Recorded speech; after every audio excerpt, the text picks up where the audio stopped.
licenciado Mariano Absat. Mariano Elías Absat, licenciado en Ciencias de la Computación, consultor, arquitecto de Internet, especialista en software libre y código abierto. Consultor independiente, consultoría en diversos proyectos en empresas privadas y organismos públicos. NIC Argentina, consultor de tecnología. SIU, Sistema de Información Universitaria, coordinador técnico a cargo de la conducción del equipo informático y la interacción con el Ministerio de Educación y las universidades. Actualmente, consultor del área de TI. Integración de grupos de trabajo interdisciplinarios como especialista en tecnologías de la información y la comunicación, con amplia capacidad de interacción con perfiles de otras disciplinas. Infraestructura de Internet, TCP/IP, ruteo, numeración, DNS, correo electrónico, seguridad. Sistemas abiertos, instalación, configuración, adaptación, soporte y mantenimiento. Compatibilidad de licencias de software libre y software de código abierto. Colaboración en proyectos existentes. Seguridad. Diseño de políticas de uso y seguridad. Seguridad de redes, seguridad en equipos, seguridad de sistema operativo y de aplicaciones. Blockchain Federal Argentina, por el licenciado Mariano Elías Absat.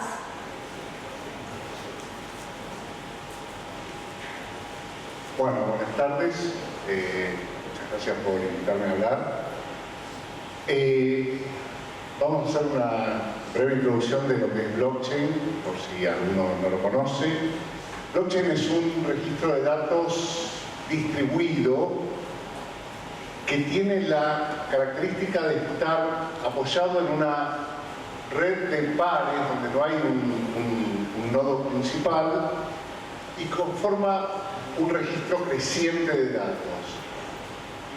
En realidad, blockchain lo que brinda es un servicio de confianza que tiene un montón de utilidades más allá del diseño original.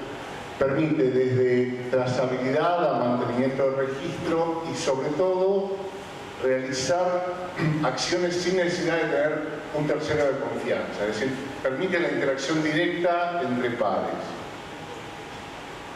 El origen de blockchain es Bitcoin. En realidad, blockchain es la solución que se logró en el paper de Bitcoin, que es tener una moneda digital que funcione bien, sobre todo con el problema de prevenir el doble gasto. Es decir, cuando uno empieza a utilizar artículos digitales, el problema es que la copia en general es idéntica al original, con lo cual, si yo tengo un billete digital de 500 pesos y se lo doy a ella, ¿cómo se evita que yo antes haya hecho una copia de ese billete y se lo dé a él? Bien, en Bitcoin se logró resolver esto matemáticamente y haciendo transparente todas las operaciones. Ahora bien, blockchain después de un tiempo se descubrió que blockchain puede servir mucho más allá de Bitcoin o las criptomonedas en general. ¿Cuáles son las características que tiene blockchain? Uno es la autoría, es decir, en los datos queda claro quién es el que envía una transacción. Es decir, todas las transacciones son firmadas por alguien. Todas las transacciones tienen una fecha, hay un orden, no necesariamente entre transacciones, pero sí entre bloques. La información es inmutable y es transparente. En realidad es inmutable porque el esfuerzo para modificarlo, en el caso de las blockchain públicas, es demasiado grande, pero aparte, si se hace un cambio, como el registro de datos está completamente distribuido, el cambio va a ser evidente y va a ser público, con lo cual no es posible hacerlo sin que se detecte. Permite la interacción sin intermediarios, entre pares, y es un registro creciente, es decir, nunca se quita información de la blockchain, siempre se agrega, nunca se quita. En este sentido, es en parte como un libro mayor contable. ¿Cómo funciona? Funciona con una red de pares. En lugar de tener una red centralizada con un nodo principal y varios nodos alrededor de él, es una red completamente distribuida y descentralizada, pero más aún, muchas veces las redes descentralizadas, cada nodo tiene una porción de la información. En las blockchain, todos los nodos tienen la información completa. Todo el registro, toda la base de datos está simultáneamente en todos los nodos. Esto hace que, aún ante desaparición temporal de muchos nodos, la blockchain siga funcionando. ¿Cómo funciona? Esta es la parte más complicada. La solución en realidad es algorítmica y matemática. En matemática existen unas funciones que se llaman de hash o de digesto criptográfico que tienen determinadas características que permiten hacer todas las cosas que se hacen en blockchain. Un hash es una función que dado una entrada cualquiera, que podría ser un archivo de datos, una palabra o un archivo con un video o lo que sea, genera una salida fija, de tamaño fijo y en general razonablemente pequeña. Esta salida, siempre que se le dé la misma entrada, la salida va a ser idéntica. Ahora, si la entrada sufre la más mínima modificación, la salida, el resultado de la función de hash va a ser completamente distinto. Esto es, si yo como entrada agarro y pongo un escrito y genero un hash que es un numerito así de 200 caracteres o lo que sea, si yo después ese escrito lo modifico mínimamente, por ejemplo le agrego una coma, o más aún, le agrego un espacio en blanco, que por más que el escrito lógicamente no haya cambiado el significado, el solo hecho de haberle agregado un espacio en blanco hace que la salida sea completamente distinta. La otra característica que tiene el hash es que es muy fácil, dado una entrada a generar el hash, o sea, muy fácil para una computadora pequeña, un teléfono o cualquier cosa, pero es imposible, dado el hash, saber cómo es el archivo que lo originó. Es decir, si el escrito es privado, y yo puedo publicar el hash en el diario, y el archivo va a seguir siendo privado, y en los próximos años probablemente no haya tecnología capaz de deshacerlo. En realidad podría hacerse un análisis de fuerza bruta. O sea, si pasado mañana Google consigue la computadora cuántica y empieza a atacar por fuerza bruta, de todos modos la cantidad de entradas posibles es suficientemente grande como para que no sea atacable el algoritmo. De todos modos, lo importante es, dada una entrada que puede ser una palabra o un archivo de 12.000 páginas, la salida siempre tiene un tamaño fijo y dada una entrada la salida siempre es la misma. ¿Cómo funciona blockchain? En general, sobre todo en las blockchain de criptomonedas, pero en todas en general, la unidad básica que tiene la blockchain es una transacción. Es una transacción donde en Bitcoin normalmente es la cuenta tal le envía tantos Bitcoin a tal otra cuenta y eso lo firma con firma digital o una especie de firma digital la cuenta de origen, lo cual es fácilmente verificable. Esto permite hacer transacciones económicas, pero permite hacer otras cosas. En particular, las transacciones permiten las transacciones en blockchain permiten agregar datos. O sea, uno puede, aparte, mandar un dato razonablemente arbitrario, con lo cual se puede poner información en la blockchain. La información puede venir asociada a una transacción de criptomoneda o no, puede venir de lo que llaman oráculos, que son información que viene del exterior. Por ejemplo, un servicio que periódicamente ingresa la cotización del euro en dólares, no sé, cada 2 horas. Otra información podría ser el hash generado de determinado archivo, etc. ¿Cómo funciona? ¿Cómo es el mecanismo de la transacción? Cada nodo que quiere enviar una transacción tiene una cuenta de la cual es su clave privada, genera la transacción, que tiene un formato específico, dice, genera la transacción,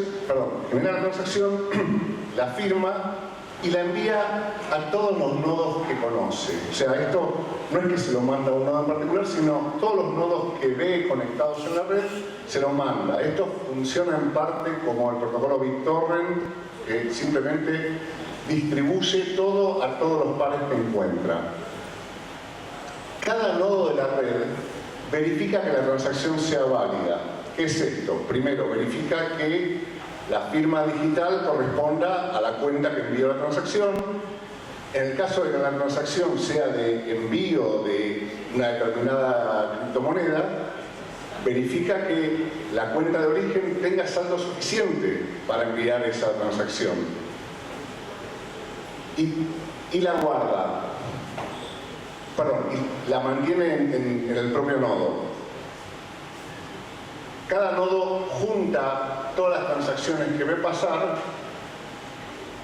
y con el conjunto de transacciones que sean válidas entre sí, es decir, en particular, si yo veo que determinada cuenta tenía un saldo de 100 y manda 80 a una cuenta y manda 50 a otra, la primera transacción que yo vea la voy a considerar válida, la segunda la voy a considerar inválida, porque la segunda no tenía saldo. Una vez hecho esto, arma un bloque y lo agrega a la cadena. Enseguida vamos a ver bien cómo. Y el bloque se convierte en el último eslabón de la cadena y tiene un conjunto de transacciones que en particular no tienen por qué estar relacionadas entre sí. Lo importante es que entre la información que tiene cada bloque, una de las cosas que tiene es el hash del bloque anterior. Es decir, si yo sé que el último bloque de la cadena es el bloque 2306, yo estoy armando el bloque 2307 y como parte de ese bloque pongo el hash del bloque 2306.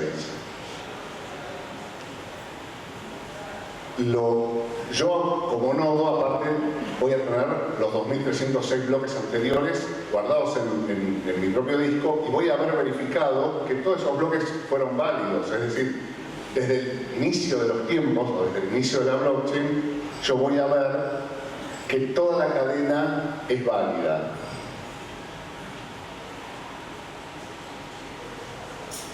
¿Cómo nos ponemos de acuerdo en qué nodo agrega un bloque, cuál es el bloque válido?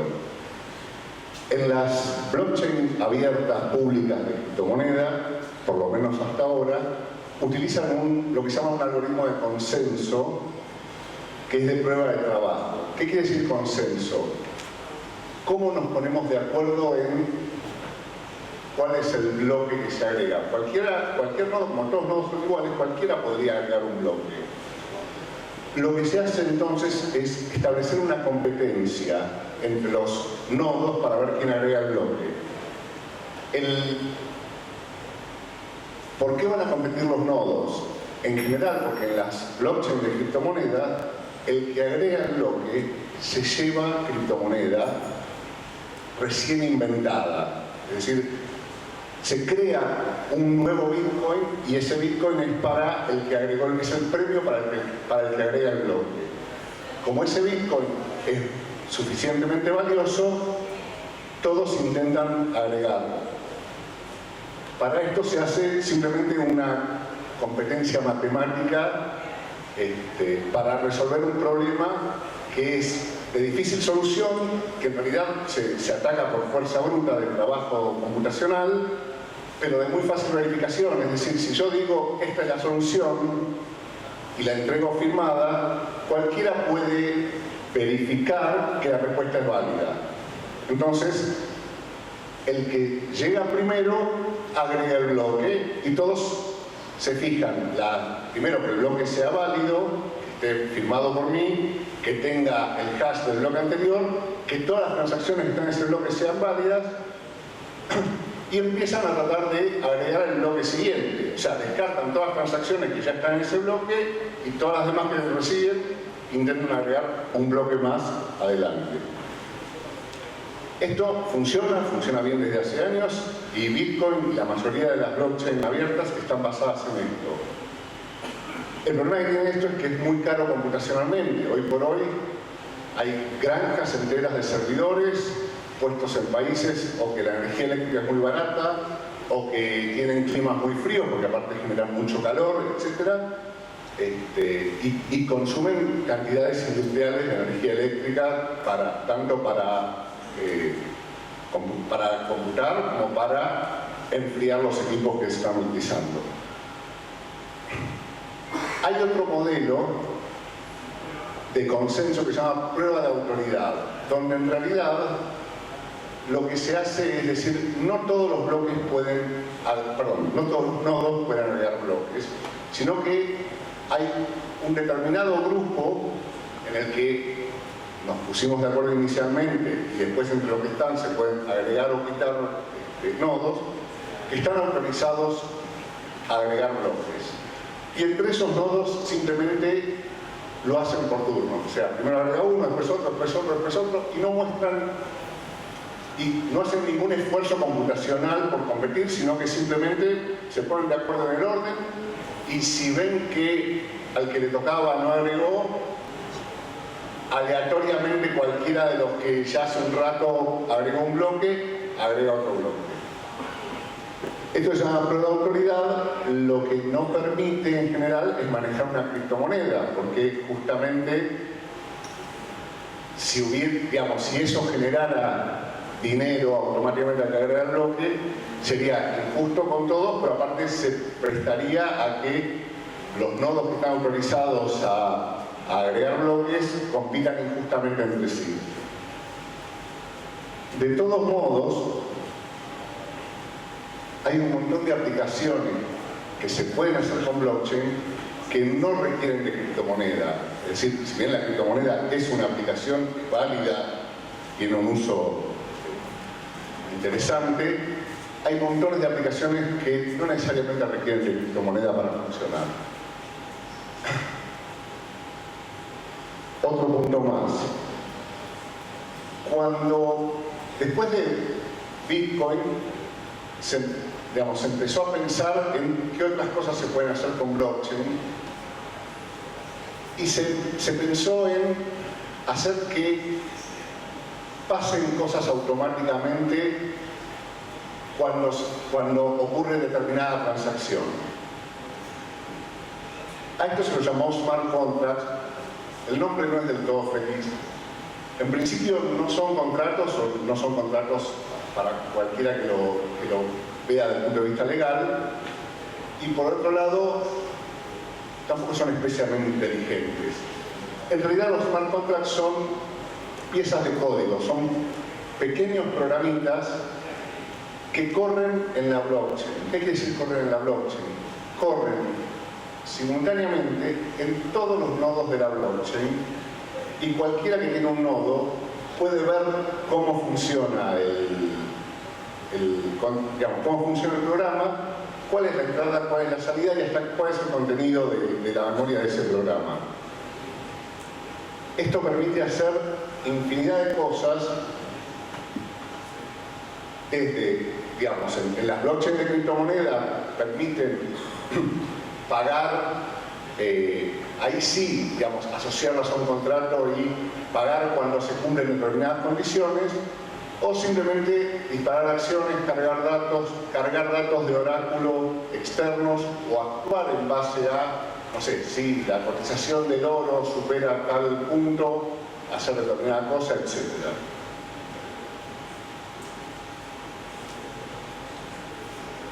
Ejemplo del smart contract. Se puede hacer un smart contract para tomar decisiones en conjunto entre varias partes. No sé, elegir miembros de un directorio, elegir si se invierte en una cosa o en otra, etc. El smart contract, primero hay que programarlos, programar un lenguaje de programación, el más común es uno que se llama Solidity, que es muy parecido a JavaScript.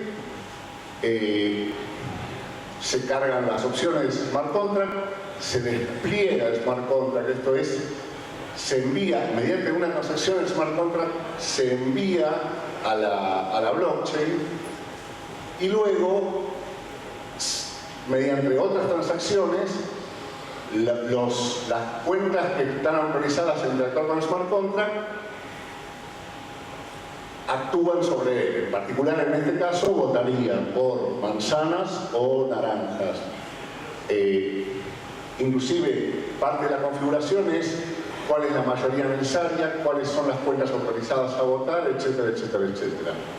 Una vez que termina la fecha, que también está programada en el smart contract automáticamente dice, bueno, decidimos comprar manzanas en vez de naranjas. Otro caso mucho más interesante son licitaciones públicas.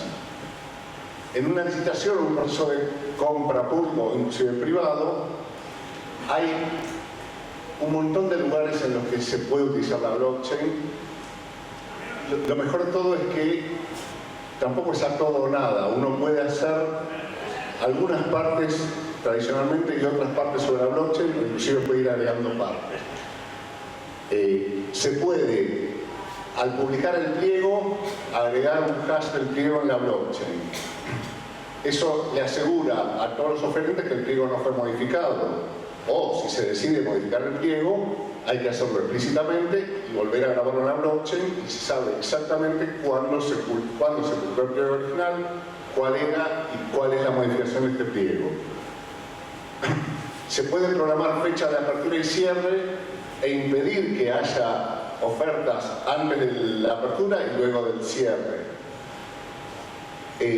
Una cosa más interesantes es, se puede manejar el tema de las ofertas de modo tal de que los oferentes no tengan que entregar la oferta de manera abierta al comprador. Es decir, en los procesos de compra muchas veces se puede sospechar que alguien en el departamento de compras tiene alguna preferencia, entonces recibe la oferta del que no prefiere y se la comunica al que prefiere para decirle bajarle 200 pesos a esto y ganás. Por medio del hash, nosotros podríamos hacer que en el periodo de presentación de ofertas, lo único que se presente sea un hash de la oferta. Es decir, yo como proveedor escribo mi oferta técnica, escribo mi oferta económica, genero un hash de cada una de ellas y envío el hash. Y ese hash, yo sé que no pueden ver la oferta porque lo único que tienen es un numerito opaco. Sin embargo, una vez que termina, se produce el cierre de entrega de ofertas, yo envío la oferta, pues ya sé que todos la enviaron y de hecho está registrado y hasta yo puedo ver el hash de mis competidores. Yo ahí tengo que entregar mi oferta original, el documento, el PDF o lo que sea, que el receptor o inclusive la competencia puede validar que eso generó el hash que estamos viendo. De ese modo, yo me aseguro de que nadie ve mi oferta, pero todos aseguran de que todos presentaron en tiempo y forma. Vamos a ser más rápido. De este modo, nosotros lo que decimos es, blockchain se puede considerar una plataforma que consiste en la infraestructura, la plataforma que consiste en la red de nodos que mantienen la blockchain y los smart contracts que se ejecutan sobre ella. Arriba de esto están las aplicaciones que utilizan estos smart contracts o que envían estos smart contracts. Bien, ¿qué es Blockchain Federal Argentina? Hace poco más de un año se dio un interés en varias partes de contar con una plataforma blockchain que pudiera ser utilizada en la Argentina y que tuviera bajo costo, es decir, cualquiera puede utilizar las blockchain públicas, en general las más conocidas son Bitcoin o Ethereum.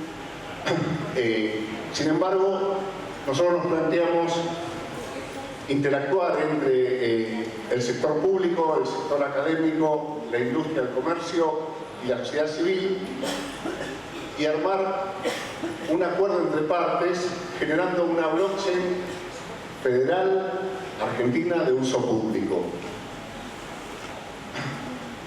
Originalmente éramos 3 entidades, era Cabase por el sector privado, era la Asociación de Redes de Interconexión Universitaria por el sector educativo y NIC Argentina por el sector público. La verdad es que tuvimos un éxito sorprendente en la cantidad de empresas, universidades, organismos públicos de la nación, de las provincias de la Ciudad de Buenos Aires, etcétera, que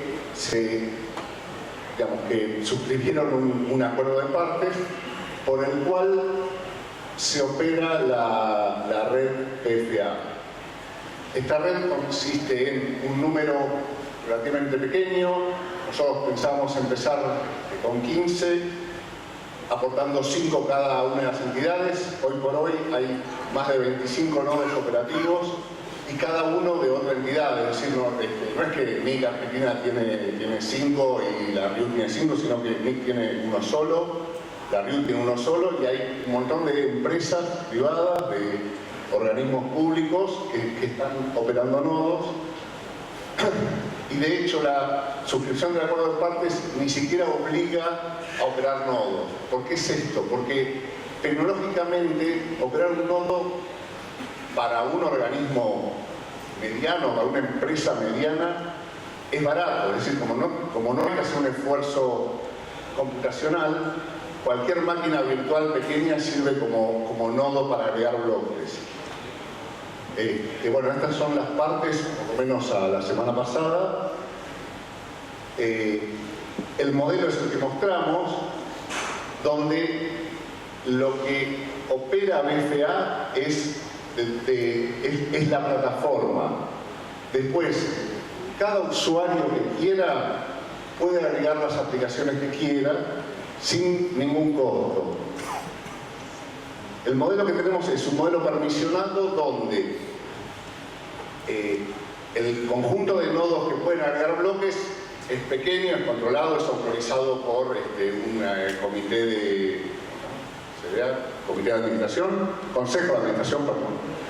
El modelo es liviano, en el sentido de que no consume muchos recursos, no utiliza criptomonedas, es decir, nosotros no estamos en contra de criptomonedas, sino que simplemente decimos, nosotros no necesitamos criptomoneda para esta blockchain. Las transacciones son gratuitas, es decir, cualquiera que quiera enviar transacciones tiene que cumplir con algunos requisitos que vemos enseguida y no tiene que pagar por las transacciones, lo cual es diferente en las públicas, siempre es necesario pagar en Bitcoin, o sea, un poco, pero siempre es necesario pagar para enviar transacciones. Utilizamos software libre y el almacenamiento de los datos lo hacemos fuera de la cadena, es decir, nosotros por políticas de uso pedimos que no se pongan datos primarios en la cadena, sino simplemente hashes, porque justamente una vez que se agrega un dato no se puede borrar. Entonces, una cuestión de privacidad, por más que uno y decir, no, esto es un dato público, lo que sea, un juez podría decidir lo contrario y obligar a borrar un dato, lo cual técnicamente es imposible, salvo que se apague toda la blockchain, lo cual no es el objetivo. Bien, hoy por hoy estos son todos los nuevos selladores que hay, de todas las organismos, empresas, universidades, etc. Son 27 a la fecha. Hay 24 nodos gateway, que son nodos que simplemente aíslan un poco los nodos selladores del resto de la red por una cuestión de seguridad. Se sella un bloque cada 5 segundos y a los 70 segundos de que se agregó una transacción a la blockchain, la transacción está confirmada porque ya la firmaron más de la mitad de los nodos selladores. Hay 460 usuarios registrados y hay 8 nodos en una testnet que se usa para pruebas. ¿Quiénes pueden participar? Cualquiera. Nosotros tenemos dos conceptos. Uno es el que está a la derecha, que son las partes, que son empresas, organismos públicos, entidades de la sociedad civil, que firman el acuerdo de partes y que se comprometen a todo lo que dice ese acuerdo, que es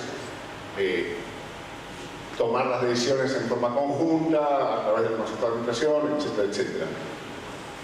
O simplemente ser usuario. Si uno lo que quiere es desarrollar una aplicación y desplegarla, alcanza con ser usuario. Para ser un usuario, simplemente alcanza con registrarse con una dirección de correo válida en la página de registro y aceptar las políticas de uso. En base a eso, se le entrega el combustible que es necesario para enviar las transacciones, es decir, si bien son gratuitas, por la tecnología que usamos, que es la tecnología Ethereum, hace falta un combustible que en vez de venderlo, simplemente lo distribuimos a todos los que se han registrado, lo solicitan y verificamos que siguen cumpliendo las políticas de usuario. ¿Sí? Si vemos que alguien viola esas políticas, en principio uno intenta comunicarse con ellos, pero si no, simplemente se le deja de distribuir combustible y ya no puede operar más. Vamos cerrando. Estos son todos los espacios que tenemos para comunicarnos. Tenemos nuestra página que es bfa.ar. El GitLab, todo lo que nosotros desarrollamos, todo el software que desarrollamos tiene una licencia abierta y está publicado ahí, lo pueden ver, lo pueden bajar. Lo que utilizamos, que no desarrollamos nosotros, también tiene licencias abiertas. Tenemos una wiki donde vamos documentando los procesos y un grupo público de Telegram para los técnicos que se comunican y siempre hay alguien dispuesto a ayudar ahí. Listas de correo para discutir todos los temas. Muchas gracias por su atención. Agradecemos la participación del licenciado Mariano Barzak. Invitamos a la ingeniera Valeria Donaiger, jefa del Departamento de Auditoría de la Dirección de Informática, quien hace entrega de un presente en agradecimiento a su exposición.